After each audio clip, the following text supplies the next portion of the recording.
Imagine standing on the battlefield of your own mind. Every day you face forces that pull you in different directions, desires, temptations, and impulses that seem impossible to resist. Some of them are subtle, creeping in without you even noticing. Others are overwhelming, consuming your thoughts, your energy, and even your purpose.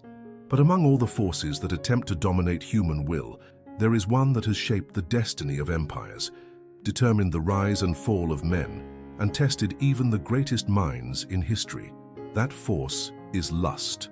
Now, what if I told you that the person who conquers this single force holds the key to conquering everything else? What if overcoming lust is not just about self-control, but about unlocking the highest levels of clarity, power, and mastery over life itself? This is not just a theory. It is a truth that has been echoed by some of the greatest philosophers, spiritual leaders, and thinkers of all time. And today, you are going to discover why. Lust has long been a paradox, both a source of creation and destruction. It has driven great works of art, inspired poets, and led warriors into battle. Yet it has also been the downfall of kings, the ruin of reputations, and the cause of endless suffering. Throughout history, we find countless stories of men who achieved the pinnacle of power, only to be brought down by their inability to master their desires. Take the example of powerful rulers like Alexander the Great, who conquered vast territories, yet struggled to conquer his own impulses. Or Julius Caesar, whose ambition reshaped Rome, but whose entanglements with desire made him vulnerable. Even Napoleon Bonaparte, a man of extraordinary military genius, saw his personal relationships influence his leadership and decisions. These were men of vision, men of action, but in the moments where their desires controlled them, they lost their clarity, their power, and ultimately their destiny. Why does this happen? Why is it that even the strongest individuals, those who have shaped history, have struggled to master their own desires? The answer lies in the very nature of lust itself. Unlike hunger or thirst, which have limits and serve clear biological functions, lust is insatiable. It is a fire that grows stronger the more it is fed. When left unchecked, it consumes not just time and energy, but also the very essence of focus and willpower. This is something that Sigmund Freud, the father of psychoanalysis, studied deeply. He proposed that much of human behavior is driven by unconscious desires, particularly sexual ones. He argued that these impulses, when uncontrolled, can lead to self-destructive patterns. But here is the crucial insight. Freud also believed that the ability to redirect and sublimate these desires could result in extraordinary creativity, intelligence, and productivity. In other words, the very energy that fuels lust can be transformed into something far greater. This is not just a modern idea. Some of the greatest minds throughout history have recognized this truth. Nikola Tesla, one of the most brilliant inventors to have ever lived, was known for his celibacy. He believed that by abstaining from indulgence, he could focus his entire mental and creative energy on his work. His ability to concentrate, to push boundaries, and to bring forth innovations that shaped the modern world was, in many ways, a result of his discipline. And then we have the teachings of the Stoics, philosophers like Seneca, Epictetus, and Marcus Aurelius. They understood that true freedom does not come from indulging every impulse, but from mastering them. To be ruled by desire is to be a slave, but to control desire is to be truly powerful. Marcus Aurelius himself, one of the greatest Roman emperors and thinkers, wrote extensively about self-mastery, reminding himself daily that a man who is controlled by his passions is weak, but a man who rules over them is unshakable. So here is the real question. How much of your life, your energy, your potential has been consumed by distractions born from unchecked desires? How much of your focus has been stolen by momentary indulgences that offer nothing in return but regret? More importantly, what would happen if you took back that energy, reclaimed that focus, and redirected it towards something meaningful? Many people believe that self-mastery is about suppression, about denying oneself pleasure, but that is not the truth. The real goal is transformation. Instead of being enslaved by impulses, you become the master of them. Instead of chasing temporary gratification, you channel that same energy into building something far greater, whether it is success, wisdom, creativity, or deep fulfillment. Consider this. Every moment of temptation is a test. Every time you choose discipline over indulgence, you grow stronger. And with each victory over desire, You gain more control over your own mind, your own destiny. But how do you do this? How does one truly break free from the chains of lust? What are the psychological, philosophical, and spiritual techniques that allow for true self-mastery? And most importantly, what is the ultimate reward for those who succeed in this battle? The answers to these questions will reveal a path that few dare to walk, but those who do are transformed forever. The battle against lust is not just about resisting temptation. It is about understanding the deeper forces at play within the human mind. If you attempt to fight it without understanding its roots, you will always find yourself struggling. But once you uncover the mechanisms that drive this impulse, you gain the power to master it completely. Lust is not merely a physical desire. It is a psychological and emotional phenomenon deeply wired into the human brain. At its core, it is linked to the reward system, the same neurological circuitry that governs addiction, pleasure, and motivation. When a person indulges in lust, the brain releases a surge of dopamine, a neurotransmitter associated with pleasure and reward. This creates a powerful feedback loop. The more one engages in these behaviors, the more the brain craves them, leading to compulsive patterns that can be incredibly difficult to break. Modern science has revealed that excessive indulgence in lustful pleasures, whether through pornography, casual relationships, or excessive fantasies, can rewire the brain in ways that weaken willpower, reduce motivation, and even alter emotional connections.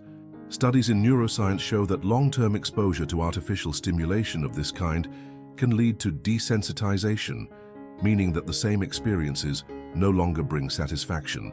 This is why so many people who indulge in these behaviors find themselves trapped in a cycle of endless craving, constantly seeking more, yet feeling increasingly empty. But here is the truth that few realize. The same neural circuits that drive lust can also be harnessed for higher purposes. The ancient concept of transmutation, the idea that raw energy can be redirected into something greater, is not just a spiritual belief, it is a scientifically supported reality. When one learns to control and redirect sexual energy, that same force becomes fuel for creativity, ambition, discipline, and profound clarity. Think of some of the most disciplined figures in history, people who achieved greatness beyond imagination. Leonardo da Vinci, one of the most brilliant minds the world has ever seen, was known for his extreme discipline, avoiding excessive indulgence so that his mind remained sharp and focused. Isaac Newton, one of the greatest scientific minds, was believed to have lived his life in complete dedication to his work, channeling all his energy into the pursuit of knowledge and discovery. These men understood something that most people never do, that the ability to master desire is the ability to master destiny. This principle is also deeply embedded in spiritual traditions across the world. In many Eastern philosophies, such as Taoism and certain branches of Hinduism, the conservation and redirection of sexual energy are seen as essential for achieving enlightenment and personal power. The yogic practice of brahmacharya teaches that sexual energy, when preserved and transformed, leads to heightened intelligence, deeper spiritual insight, and an unstoppable will. Many of the greatest sages and spiritual masters practiced celibacy or extreme discipline, not because they rejected pleasure, but because they understood that indulging in temporary gratification could never compare to the higher states of consciousness and power that come from self-mastery. In Western philosophy, we see similar teachings. The Stoics emphasized that self-control was the foundation of true strength. They believed that to be governed by desire was to be weak, while to control one's impulses was to be truly powerful. Epictetus, a former slave who became one of the most influential Stoic philosophers, taught that freedom is not found in indulging every impulse, but in rising above them. He argued that the more a man gives in to his passions, the more he becomes enslaved by them, but the one who governs his own mind becomes untouchable. But how does one actually achieve this mastery? How does one break free from the cycle of indulgence and reclaim their mental and physical energy? The first step is awareness. Most people live their lives unaware of the grip that lust has on them. They follow their desires without questioning them, mistaking pleasure for happiness and indulgence for fulfillment. But once you become aware, once you see the cycle for what it is, you gain the power to break it. The second step is discipline. Discipline is not about deprivation. It is about taking control. It is about recognizing that every time you resist an impulse, you become stronger. Just as a muscle grows through resistance, the mind grows through self-control. At first it may seem difficult, but over time the brain rewires itself. The urges lose their power, the distractions fade, and in their place you gain something infinitely more valuable: clarity, strength, and unshakable willpower. The third step is redirection. Lust is energy. It does not simply disappear, but it can be transformed. The greatest individuals in history did not merely suppress their desires, they redirected them. The energy that would have been wasted on fleeting pleasure was instead used to build, create, and achieve greatness. The artist channels it into his work, the leader channels it into his vision, the warrior channels it into discipline, and the seeker channels it into wisdom. But there is still one question that remains. What happens when a person truly masters this force? What is the ultimate reward for those who succeed in conquering lust? The answer to this is more powerful than anything we have discussed so far, and in the next part, we will explore what lies beyond desire, what awaits those who break free from its grip and step into a life of true mastery and purpose. Imagine for a moment that you have completely mastered your desires. No longer are you pulled in different directions by fleeting temptations. No longer do you waste energy chasing momentary pleasures that leave you feeling empty. Instead, you stand with absolute clarity, your mind sharp, your will unbreakable. What does life look like from this vantage point? What does it feel like to be free? To understand the ultimate reward of conquering lust, we must first understand the true cost of indulgence. Every moment spent chasing pleasure is a moment not spent building something meaningful. Every ounce of energy lost to temporary gratification is energy that could have been invested in growth, in mastery, in the pursuit of something truly great. This is why the most powerful men in history were not those who indulged in every desire, but those who learned to master them.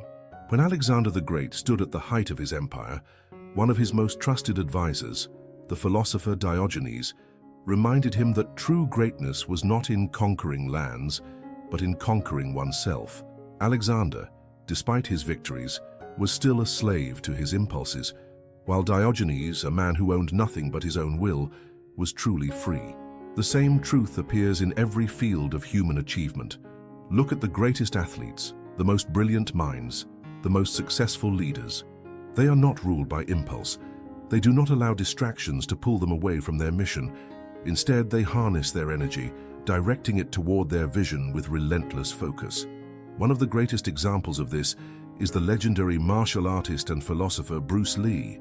He understood that self-mastery was the foundation of true power. He trained not just his body, but his mind, eliminating distractions and strengthening his will. He believed that discipline was not about restriction, but about freedom. The freedom to act with purpose, to move without hesitation, to live without being controlled by impulse. But here is where the real transformation begins. When a person conquers lust, they do not simply gain control over one desire. They gain control over all desires. Why? Because lust is one of the most powerful forces in the human mind. It is deeply rooted in our biology, influencing thoughts, emotions, and behaviors. When you master it, you are proving to yourself that you have control over the deepest levels of your being. And if you can control that, what else can you control? Everything. This is why those who transcend lust often report profound changes in other areas of their lives. Their focus sharpens, their confidence grows, they find themselves with more energy, more clarity, and a deeper sense of purpose. The things that once distracted them, social media, mindless entertainment, trivial drama, suddenly seem unimportant. Instead, they become laser-focused on their goals, driven by a force far greater than fleeting pleasure, the pursuit of mastery. Psychologists have studied this phenomenon and found that individuals who practice self-discipline in one area of life naturally develop it in others. When a person resists an urge, their brain strengthens the neural pathways responsible for self-control. Over time, this creates a compounding effect. What begins as a struggle soon becomes effortless. The person who once fought against distraction now moves through life with absolute purpose. This is why ancient warriors, monks, and sages placed such a high value on self-control. They understood that discipline was not just about morality, it was about power. The samurai, for example, trained rigorously not just in combat, but in mental discipline. They believed that a warrior who could not control his desires would ultimately be defeated, not by his enemy, but by himself. This principle applies just as much to modern life. The person who cannot control their impulses will always be at the mercy of external forces. They will be swayed by advertising, manipulated by social pressures, and trapped in cycles of addiction and distraction. But the person who masters themselves, they become unstoppable. But what happens next? Once you have conquered lust, once you have gained control over your desires, what do you do with that power? What is the next step on the path to mastery? The answer to that question is what separates those who simply resist temptation from those who truly transcend it. And in the final part, we will explore the highest form of transformation, the state of being that only a rare few ever achieve. There comes a moment in the journey of self-mastery when resistance is no longer necessary, when what once felt like a struggle becomes effortless. This is the state of true transcendence, where a person is no longer fighting against desire, but has risen beyond it entirely. But what does this state look like? What happens when someone fully conquers lust, not just through discipline, but through transformation? The answer lies in the concept of higher energy. In every spiritual tradition, there is a recognition that raw desire is simply untapped potential. It is an energy that can either control a person or be controlled by them. But for those who truly master it, it becomes something far greater, a source of creative power, a force that fuels purpose, vision, and even wisdom. In ancient Eastern philosophy, this idea is deeply embedded in practices such as Tantra and Taoist energy cultivation. These teachings suggest that sexual energy, when properly harnessed, is not something to be feared or suppressed, but something to be transformed into spiritual and intellectual power. The practice of retaining and redirecting this energy is said to increase mental clarity, sharpen intuition, and deepen one's connection to higher states of consciousness. The sages who mastered this principle were known for their immense wisdom, unshakable presence, and an aura of power that others could feel without words. The same understanding appears in Western thought, though often in different forms. The philosopher Friedrich Nietzsche spoke of the importance of sublimation, taking base desires and transforming them into higher pursuits. He believed that true greatness was not found in those who indulged their every whim, but in those who could channel their inner chaos into something magnificent. Modern psychology supports this idea as well. Carl Jung, one of the most influential thinkers in human psychology, described this process as individuation, the integration of the deeper, primal aspects of the human psyche into a higher, more developed self. Jung believed that repressing desire was not the goal. Rather, the key was to understand it, harness it, and use it as fuel for something greater. This is why the most brilliant artists, inventors, and visionaries throughout history were often those who had an extraordinary ability to channel their energy into creation. Nikola Tesla, one of the greatest scientific minds of all time, spoke openly about how abstaining from indulgence gave him unmatched focus and mental clarity. He believed that by preserving and redirecting this energy, he could access states of mind that others could not. But here is the most powerful realization of all. When you conquer lust, you do not just gain control over one desire, you gain the ability to shape reality itself. Why? Because the very energy that drives desire is the same energy that drives creation, ambition, and transformation. When this energy is no longer wasted, it builds within a person, strengthening their presence, sharpening their mind, and fueling their ability to achieve what others believe is impossible. Imagine walking through life with absolute confidence, knowing that nothing can shake you. Imagine having a mind so clear, so focused, that you see opportunities where others see obstacles. Imagine being so in control of yourself that no external force, no temptation, no distraction, no fleeting pleasure can pull you away from your purpose. This is not a fantasy. This is the natural result of mastering desire. At this level, a person no longer feels they are sacrificing anything. They do not feel deprived, nor do they long for the things they once craved. They see through the illusion that what once seemed pleasurable was, in reality, a form of enslavement. True freedom is not found in doing whatever one wants, but in not being controlled by anything. And the moment one reaches this level of mastery, they unlock something that few ever do: the ability to create life on their own terms. This is the power that awaits those who conquer lust. It is not just self-control, it is self-transcendence. It is the key to unlocking the highest potential within the human mind, the secret that separates the ordinary from the extraordinary, the weak from the powerful, the lost from the enlightened. The question now is, what will you do with this knowledge? Will you continue to live at the mercy of impulse, or will you take control of your own destiny? The choice is yours, but understand this: he who conquers lust conquers everything else, and those who master themselves master the world. Thanks for looking.